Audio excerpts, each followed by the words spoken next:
vous retrouver. On change de génération. Michel Bouquet, hommage au Grand Théâtre la semaine dernière.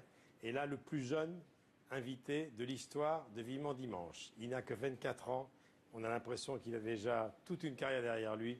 Et c'est un peu vrai. Il a déjà 7 ans sur scène. C'est une star de scène. Si vous avez vu Prof 1, 2 et Aladdin, vous savez que c'est également un acteur magnifique. Son prochain film, dont il est la vedette et qu'il a coécrit, s'appelle Amis publics. Des braqueurs au grand cœur qui braquent une banque, mais pour la bonne cause. Voici Kev Adams.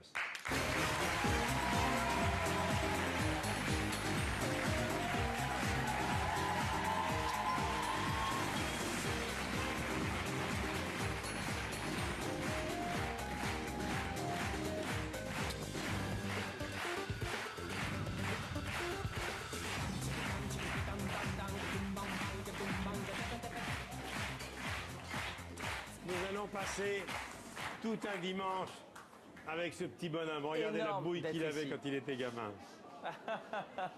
Je ne sais pas si tu es ému d'être là, mais je peux te dire que nous, on est émus aussi parce que, avec Françoise Coquet et toutes nos équipes, on est là depuis très longtemps. On a vécu des moments très forts à travers 3 générations d'acteurs, d'actrices, de chanteurs, d'hommes politiques, de stars de télé et du sport. Et là, c'est la première fois qu'on reçoit quelqu'un d'aussi jeune. Mais quand je te vois, j'ai l'impression que tu as déjà fait tellement de choses. C'est vrai parce qu'on écoutera ta maman tout à l'heure. Tu étais déjà, quoi, 14 ans, 15 ans sur les planches. Ouais, j'ai commencé vers 15-16 ans.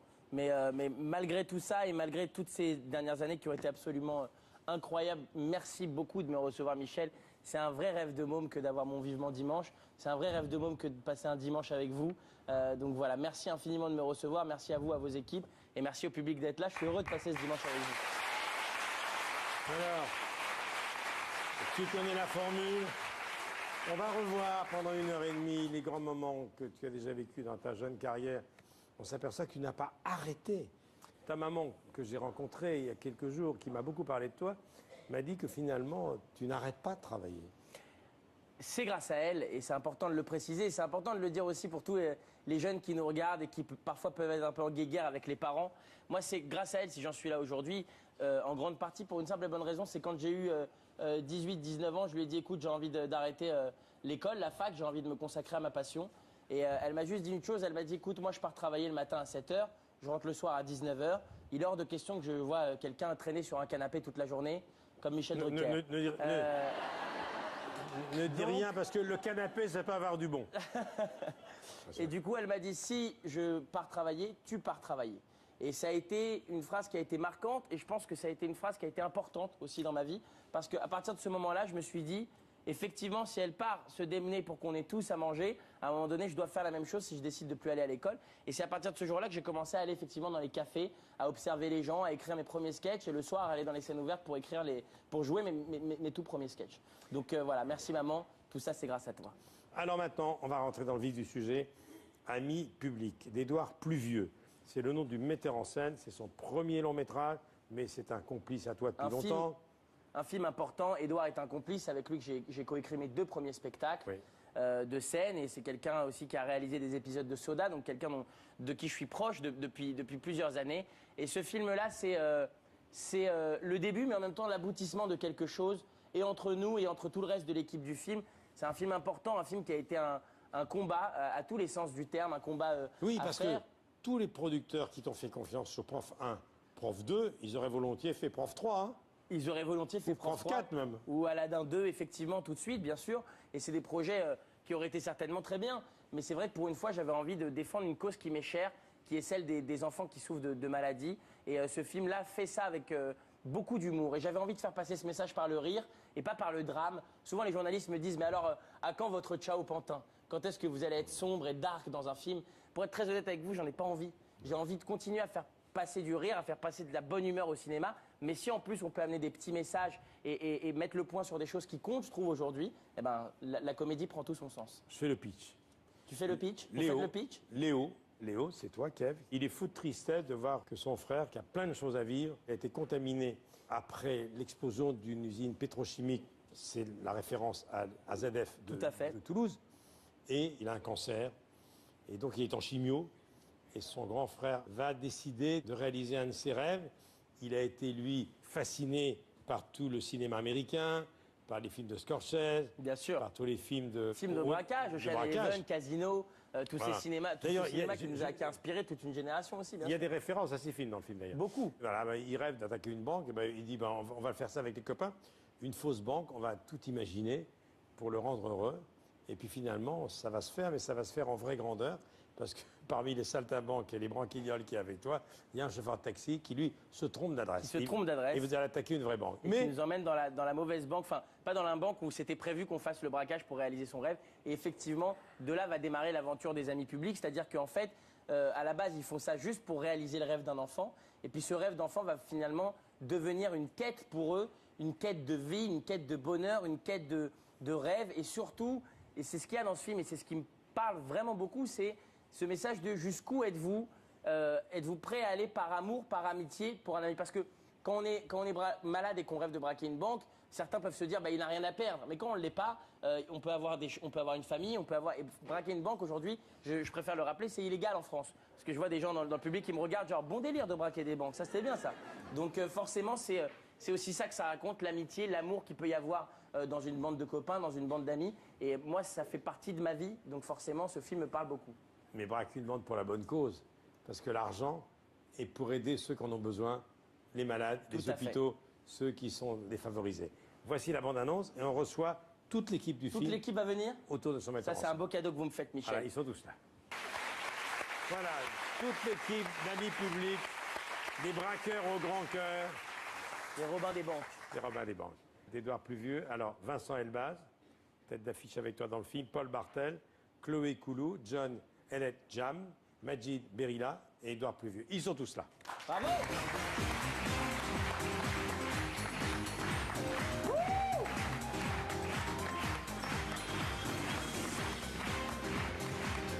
Énorme!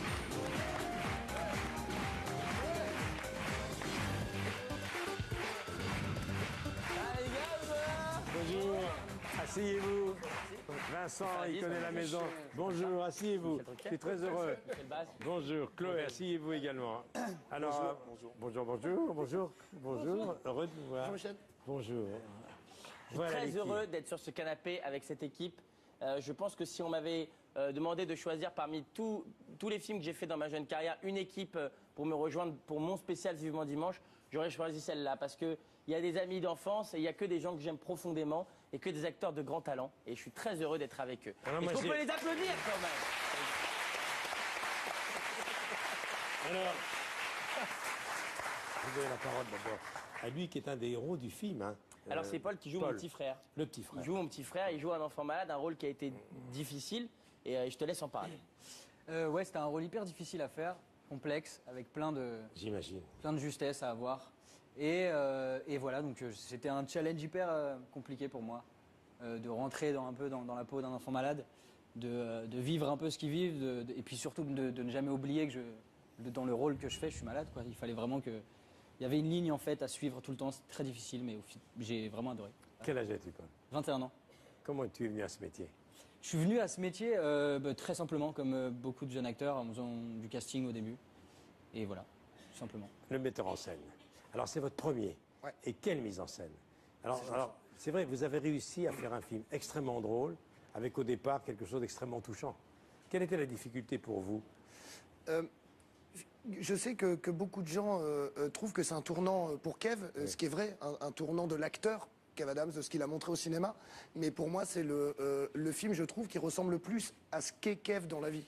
Oui. Donc pour moi, la difficulté, elle n'était pas là, parce que c'est vraiment lui, ce personnage. C'est le film qui lui ressemble le plus. C'est ça, à la fois son humanité, le fait que ce soit un chef de bande, voilà, on est tous là pour en témoigner, qu'il ait une grande générosité dans la vie, qu'il soit à la fois extrêmement drôle et extrêmement touché par le monde qui l'entoure. Et ce sujet l'a vraiment touché, et donc voilà. Il faut rappeler quand même que vous avez été journaliste, hein, Oui. et vous avez coécrit les spectacles de Kev Adams, mais également Cavana, Max Boublil, etc. Alors, Vincent, lui, c'est le policier Bortolomeo. Alors lui, il a une situation incroyable parce qu'au départ, c'est un gag. Et puis ça se termine de façon un peu tendue quand même. Eh oui. Parce que le chauffeur de taxi un peu maladroit les a amenés dans une vraie banque. Oui, En gros. oui, tout à fait. Non, il s'intéresse tout de suite au profil de ces braqueurs.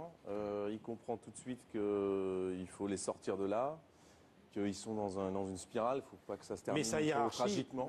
ta hiérarchie n'entend pas de cette oreille-là. Oui, parce que sa commissaire, il a eu le malheur de coucher avec elle un soir. Et, Il faut d'une ou attention. deux même, je dirais. Et du coup, ça a un peu pourri leur rapport. Donc, elle lui fait moins confiance. Voilà. Non, j'ai eu l'impression de rentrer dans une bande, effectivement, vous vous rappeliez tout à l'heure, avec un leader, un capitaine d'équipe, là, qui traite tout le monde pareil, d'ailleurs, c'est-à-dire comme une merde. Et... c'est ça qu'on aime bien dans cette bande, c'est que tout le monde est... Non, j'ai eu l'impression de vraiment rentrer dans une équipe, une équipe. J'ai rencontré Édouard, d'abord. Alors, pour revenir à l'histoire, Bartholoméo, il est touché par la démarche humanitaire de la bande. Oui, il est très affecté par toute cette histoire. Donc c'est un flic qui est un peu en colère, qui est assez en colère, mais qui a bon fond. Mais Voilà. tout le film, si je peux me permettre, chaque personnage, c'est un film qui parle d'humanité, vraiment. Et chaque personnage est très humain, y compris le policier. Ouais. Non, mais en plus, moi, je l'ai lu, quand j'ai lu le scénario, je l'ai lu comme un conte, une fable sur l'adolescence, quoi. L'adolescence, c'est ça, c'est une sorte de transgression des interdits, la mort, l'adrénaline, le besoin de vivre des sensations fortes, etc. Et à un moment donné, la rencontre que vous faites dans votre vie qui vous fixe une limite, quoi, ou un cadre. Alors, il y a une nana, la seule nana de la bande, d'ailleurs qui est très... Elle a le coup de foudre tout de suite parce que vous êtes au départ à la réception d'un hôtel, ils viennent pour prendre une chambre, vous leur en donnez une chambre collégiale, si j'ose dire, mais très vite, vous avez le coup de foudre pour la bande et vous voulez les rejoindre. Voilà, parce que Anna, c'est quand même quelqu'un qui a une histoire familiale qui est compliquée, qui est une fille qui est très seule en fait, qui n'a pas beaucoup d'amis, qui a une famille qui est très explosée, et qui quand elle les voit déjà à la télé, comme tout le monde. Oui. C'est pour ça qu'elle les reconnaît Oui, dans parce qu'il y a les l'hôtel. réseaux sociaux qui fonctionnent. Hein. Voilà. Il y a les réseaux sociaux qui planent au-dessus de ce film. Hein. Complètement. C'est une vraie référence dans le film, complètement. Et oui, elle a un coup de cœur pour cette bande, elle se dit, voilà, ça va être elle, ma famille. Elle leur sauve la mise très vite d'ailleurs. Hein. Grâce aux écrans de contrôle de l'hôtel, déjà, elle leur permet de se barrer alors que les flics arrivent. Là, on note quand même, Michel, si je peux me permettre, que tu as vraiment vu le film. Plan par plan. Parce que là, tu détailles des choses quand même. Plan par plan. Il a cru que c'était sa tante. Tu vas très bien sur les écrans de contrôle. Michel, c'est le plus grand journaliste de la télévision Ah ouais. française. Non, mais ça Évidemment fait qu'il plaisir. voit tous les films. Par contre, ce qui est sûr, c'est pourquoi tout raconter, Michel? Je m'arrête là. C'est assez incroyable. Je m'arrête là. Non, mais il est à deux doigts de dire. Et ce qui est étonnant, c'est qu'à la fin, dans la dernière scène, il y a quand même cette scène qui est troublante. Non, la seule chose que je dis, c'est qu'on se marre jusqu'au bout. Alors moi, je voudrais m'adresser à vous, John. Bon, bah, Elle est jam. je dis plus rien. Vous avez failli fauter tout à l'heure, j'ai vu, il y a eu un petit moment Non, d'hésitation. elle est jam. Elle est jam. Mais je me suis entraîné toute la nuit. Elle est jam, elle est jam, elle est jam. C'est très bizarre ce que vous êtes en train de dire. Parce que Michel Drucker dans son lit en train de crier elle est jam, elle est jam. C'est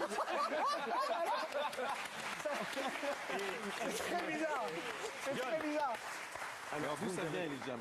Non, mais ma mère serait hyper Qu'est-ce que contente. c'est que ce nom, alors? John. D'où ça vient? Je ne sais même pas. Je m'adresse à vous parce que vous êtes plus que le chauffeur de taxi complètement branque dans le film. Vous êtes le co-scénariste. Vous avez Exactement. coécrit le film. Tout à fait. Avec Donc- un garçon extraordinaire qui s'appelle Grégory.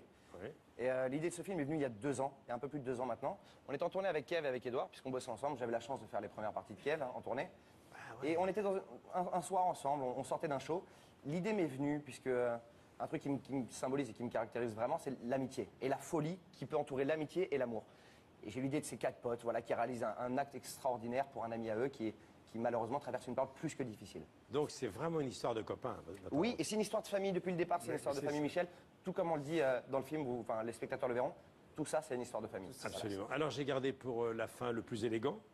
Merci. Ben, merci Michel, La c'est gentil pour classe. nous. Non, mais c'est vrai, il faut reconnaître. J'étais obligé, Faut le Michel. reconnaître. Mes parents m'ont dit tu vas voir Monsieur Drucker, tu t'habilles bien. Donc voilà. Non, mais il y a un petit côté Lino Ventura, là. Magid Berilla, Lounès. Tu fais charrier. Voilà. Alors Lounès, ce qui est formidable, moi ce que j'ai aimé, c'est que... Et moi, il n'y a pas de. Berilla, la nuit. Non, pas du tout. Berilla. Non, Tu es le fruit défendu, J'ai dit toi. Lounès. Faut pas oublier le prénom que vous avez dans le film. Alors vous entraînez des gamins au football Voilà. et vous avez un petit problème de couple. Voilà. Et la pension alimentaire, elle n'arrive pas régulièrement. Voilà. Je suis en phase de divorce, je suis un peu perdu avec ma femme, mon fils me néglige. Du coup, j'ai mes amis qui sont là et je décide avec eux de continuer cette aventure qui est le braquage parce que je me sens investi d'une mission. Dans le film, je m'appelle Lounès. Oui. Et c'est John, Edouard et Kev qui ont décidé de me donner ce prénom parce qu'il y a une signification, parce que Lounès, c'est le nom de mon fils. Ah oui. Et c'était pour que j'oublie jamais ce film familial. Alors maintenant, on va voir tout ça en images. Paul qui rêve qu'il braque une banque, le braquage, Chloé qui rejoint la bande, et Vincent Elbaz qui va arrêter Kev. Donc on va regarder le film. Non, non. Ami, Une heure et demie. Regardez C'est directement la Première fin. dans Vivement Ami Dimanche, public. Non, non, on non. regarde le film Non, non, en direct. C'est des extraits que tu connais par cœur. Ok, super.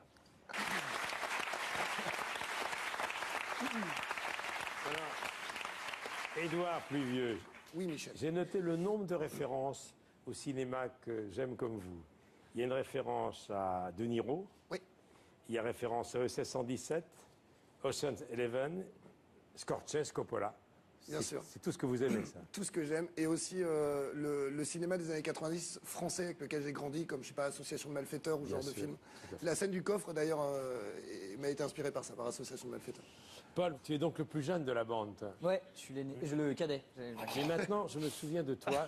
Tu as dû être en compétition, meilleur espoir masculin pour Les Petits Princes. Ouais, exactement. Hein que je n'ai Tu étais encore plus jeune. Je l'ai pas eu, mais je suis. Non, mais tu étais déjà en compète, on t'avait déjà déjà remarqué Ouais, quand C'est même. énorme. C'est vrai, c'était vachement bien. Super beau souvenir. Mais je l'ai quand même pas eu. Comment, Edouard, vous l'avez choisi? Sur casting, en fait, comme vous l'avez compris, on a une bande ici qui sont Kev, John et Majid. Là, les rôles ont été écrits pour eux. Et ensuite, il a fallu organiser un casting comme pour tout film. Paul a été, je crois, un des premiers que j'ai vu pour le rôle et ça a été très évident tout de suite. Et mademoiselle... Et pareil, Chloé. Alors, Chloé, c'est la toute première que j'ai vue. Chloé Coulou. Chloé Coulou, ouais. Toute C'est un première joli que j'ai nom, vue. ça. Magnifique. Ah ouais. Magnifique Bon. actrice, joli nom, tout est joli chez Chloé. Mais elle était dans Neuilly, sa mère. Oui, je faisais la cousine de Samy. Vous avez pris des cours de théâtre, fait une école. J'ai pris des cours de théâtre pendant 4 mois à l'école Périmonie et je suis vite partie. Voilà.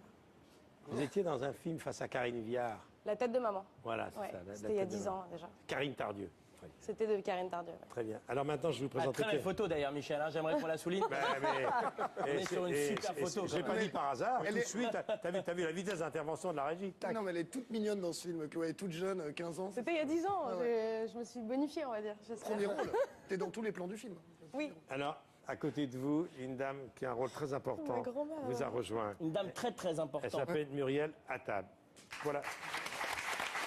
Qui préside l'association Princesse Margot. Qui finalement a été très présente sur le film. J'ai la chance, l'immense chance d'être le parrain de cette association depuis peu. Et c'est une très grande fierté pour moi, tout simplement parce que c'est une association qui justement fait ce qu'on propose dans ce film, c'est-à-dire elle ouvre les esprits. Elle apprend aux gens comment on peut affronter la maladie. Elle se démène toute la journée, toute la soirée, toute sa vie pour faire en sorte que les enfants malades soient mieux et des chambres dans lesquelles ce soit agréable de rester, organiser des goûters, des soirées pour eux, pour qu'ils sortent un peu de cet esprit d'hôpital, faire venir des personnalités comme moi ou plein d'autres qu'elle a fait venir.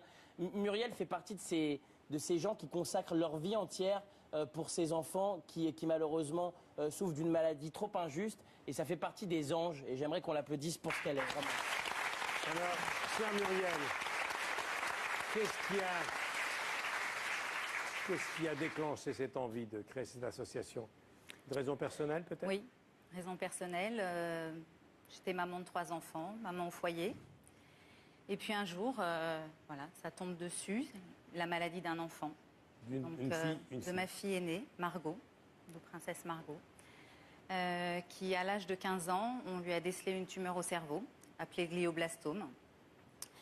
Et dans la vie d'une famille, dans la vie d'une maman, c'est juste un traumatisme terrible. On n'est pas préparé à ça et surtout, on ne sait pas que ça existe. Moi, je ne pensais pas que les enfants pouvaient avoir des cancers. Il y a 1900 enfants par an. Un peu qui sont plus touchés quand on par le compte les cancer. adolescents. 1900 par an. 2005 pratiquement, Maintenant, quand on compte 2005. les adolescents. Ah oui.